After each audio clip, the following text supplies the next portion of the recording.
क्या कारण है कि 50%, 55% ही वोट परसेंटेज हो पाता है? उसका दो ही तीन कारण होता है। या तो आप वोट देने में निष्क्रिय हैं, या तो आपका वोटर लिस्ट में नाम है और आप वहां हैं नहीं, या फर्जी तरीके से नाम डाल दिया गया है। यही कारण हो सकता है ना। तो इलेक्शन कमीशन को तो मजबूर किया गया है। रही बात तेजस्वी जी की, तो वो नेता प्रतिपक्ष हैं और उनको ये बात बोलना, जो भी बोले तो अब कौन उनको सजेस्ट करता है पता नहीं, लेकिन ठोक कर बोलना चाहिए, सही बात बोलनी चाहिए। उनकी पत्नी का वोटर वो बनवाए, अब फिर से वोटर बनवाना है तो उसके लिए दस्तावेज देना है, तो उस दस्तावेज के लिस्ट में पासपोर्ट भी एक वर्ड कहीं लिखा हुआ है ना। हाल फिलहाल में आदरणीय तेजस्वी जी की उनकी पत्नी का पासपोर्ट ऑफिस में जाते हुए वीडियो वायरल हुआ था ना कि वहां से निकल रहे हैं। उसके बाद विदेश यात्रा पे दोनों पति पत्नी गए थे ना, यूरोप भी गए या फिर सिंगापुर गए या कहां गए, तो वो पासपोर्ट भी देना है ना। तो आपको क्या खतरा है? देखिए, सबसे मूल बात समझिए, आप इस देश के वासी हैं, ठीक है, कोई आपको वंचित कैसे कर देगा? हम इस देश के नागरिक हैं, हमारे पास कोई प्रमाण नहीं है कि हम इस देश के नागरिक हैं। कोई तो प्रमाण होगा ना, हमारा, हमारे बाबूजी का, हमारे दादाजी का, हमारे नाना का, किसी का तो प्रमाण होगा ना भाई कि आप इस देश के नागरिक हैं, इस राज्य के नागरिक हैं। यह तो नहीं कहा जा रहा है ना कि आप अमुक विधानसभा में आपका नाम है लेकिन आपको अब वहीं का एड्रेस प्रूफ देना होगा, यह तो नहीं कहा जा रहा है। जबकि आशंका तो इस पर उत्पन्न होता है कि क्या पता नहीं है कि आवासीय किस तरीके से बन जाता है, जाति प्रमाण पत्र किस तरीके से बन जाता है, फर्जीवाड़ा नहीं होता है उसमें? कौन नहीं जानता है? सिस्टम नहीं जान रहा है क्या इस बात को कि फर्जी कितने भरे पड़े हैं? आय प्रमाण पत्र फर्जीवाड़ा बनता है कि नहीं? तो अगर हटाना चाहिए था तो इलेक्शन कमीशन को तो इन चीजों को भी हटा देना चाहिए था, लेकिन वो इसका रिस्क लेने को तैयार है। तो इलेक्शन कमीशन, अगर कोई वोटर है, अब लोग चूर चूर और मूर मूर, एक गांव देहात में कहावत है, हम वोटर पटना में भी बने रहें, हम वोटर गांव में भी बने रहें, हम वोटर दिल्ली में भी बने रहें, हम वोटर जाके हरियाणा में भी बन जाए। माने 4 जगह घर है तो आप 4 जगह वोटर रहिएगा और चारों जगह वोट का उपयोग कीजिएगा, एक मत का उपयोग करना है। चुनाव आयोग वोटर पुनरीक्षण कार्य कर रही है और इसी बार जो है बिहार में विधानसभा चुनाव होना है। देखिए, राजद की ओर से कहा जा रहा है, कहे तो महागठबंधन की ओर से, कि वंचित किया जाएगा गरीब तबके के लोगों को, जिनका वोट देने का अधिकार है, एक वोट देने का अधिकार है, उन्हें वंचित किया जाएगा। उसके बाद देखिए, तेजस्वी यादव वीडियो एक शेयर करते हैं जिसमें कहते हैं, देखिए, हमारी पत्नी के 2 महीने पहले आधार कार्ड से वोटर ID बनवाए थे, अब वो कहाँ की है आप सब जानते ही हैं, अब उन्हें भी 2 महीना बाद फिर से वोटर बनाना पड़ेगा। हमारे साथ बातचीत करेंगे युवा विश्वविद्यालय दल के राष्ट्रीय अध्यक्ष अमित जी। अब तेजस्वी यादव अपनी पत्नी के बारे में कह रहे हैं कि 2 महीना पहले ही वोटर ID बनवाए थे, अब फिर से बनवाना पड़ेगा, और कहाँ के हैं वो तो सब लोग जानते हैं। इसमें कोई हर्ज तो नहीं है।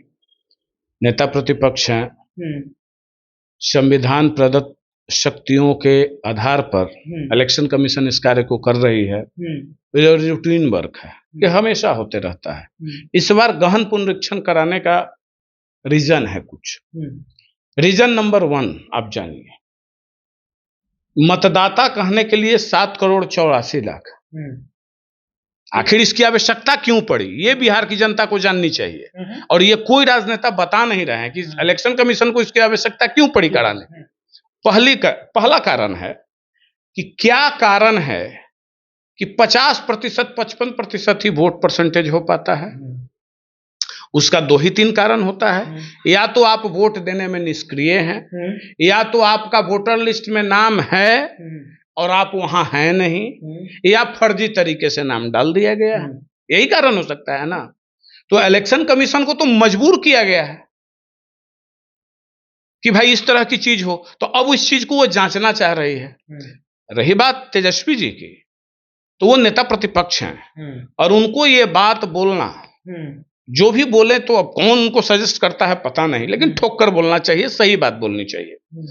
उनकी पत्नी का वोटर वो बनवाए, अब फिर से वोटर बनवाना है तो उसके लिए दस्तावेज देना है, तो उस दस्तावेज के लिस्ट में पासपोर्ट भी एक वर्ड कहीं लिखा हुआ है ना।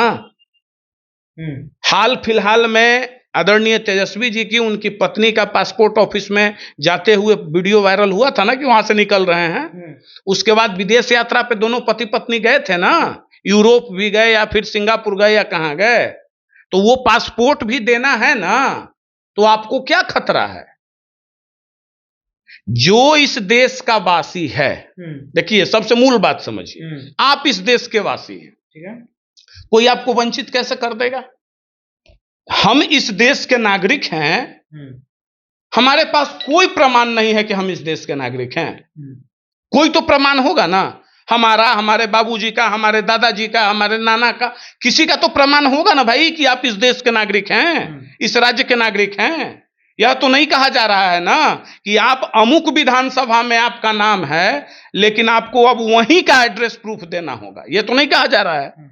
आपसे यह कहा जा रहा है कि आप बिहार के मतदाता हैं, चाहे किसी बूथ के हैं, किसी विधानसभा के हैं, तो आप वहां ये डॉक्यूमेंट है, 11 गो लिस्ट है, उसमें किसी के पास नहीं है। अब रही आशंका, जबकि आशंका तो इस पर उत्पन्न होता है कि क्या पता नहीं है कि आवासीय किस तरीके से बन जाता है, जाति प्रमाण पत्र किस तरीके से बन जाता है, फर्जीवाड़ा नहीं होता है उसमें, कौन नहीं जानता है? सिस्टम नहीं जान रहा है क्या इस बात को कि फर्जी कितने भरे पड़े हैं? आय प्रमाण पत्र फर्जीवाड़ा बनता है कि नहीं? तो अगर हटाना चाहिए था तो इलेक्शन कमीशन को तो इन चीजों को भी हटा देना चाहिए था, लेकिन वो इसका रिस्क लेने को तैयार है, तो फिर इलेक्शन कमीशन की मंशा पे आप सवाल कैसे कर सकते हैं? तो वो आप नहीं कर सकते हैं।